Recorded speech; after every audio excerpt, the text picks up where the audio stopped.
Now, you may be surprised to learn who holds back your creativity the most. It's you.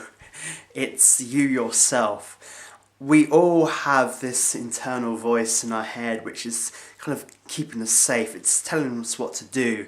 It's stopping us from blurting out the obscene, the inappropriate, the silly, the insane. But when we're having new thoughts, when we're having new ideas, when we want to try something for ourselves, this can often get in the way. It can obstruct us from actually trying because we have this kind of element of self-doubt. What if it won't work? What if that's going to be a bad idea? What if I'm going to disappoint myself? But the thing is, only we know at this point. It's in our heads. And this is what I call your internal censor. It can completely get in the way of good ideas and working towards even better ideas. It actually can kill our creativity. So in order to come up with good thoughts and actually allow ourselves, give ourselves permission to come up with new thoughts and ideas, we often have to kill our internal censor. Now, to do this, we just have to allow ourselves to create. We have to say, look, I'm going to come up with some ideas. I don't care if they're good ones or bad ones. I'm just going to kill my censor and let myself create.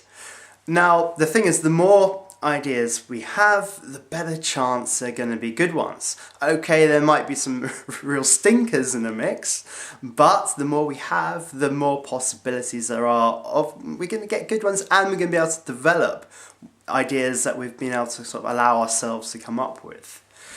So, I'm going to give you a great example actually, the Simpsons opening credits.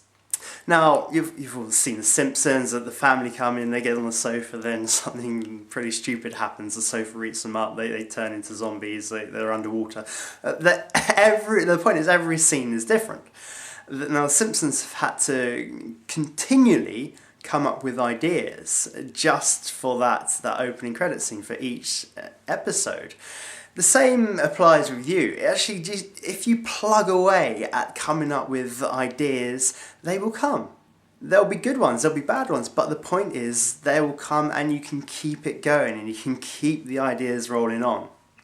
So that's only if you can recognise your interfering internal censor, kill it, and allow yourself to create. I think the other thing which is important to note in this day and age is distraction and focus. Now, we all have gadgets, we've all got emails, phones, apps, all the rest of it, and these can often get in our way. And for us to kind of really allow ourselves to create, we have to give ourselves a little bit of focus. We have to give ourselves that leeway to sit down and plug away at ideas. If we get distracted, if we lose our focus, we can often just allow ourselves to sort of back out and say, well, what I've got is good enough.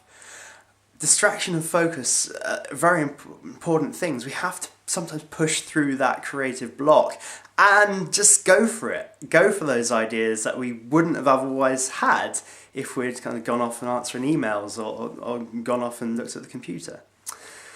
So there we have it. That's your internal mind. That's who is really killing your creativity. So if you want better ideas, the first thing you got to do is kill your internal censor.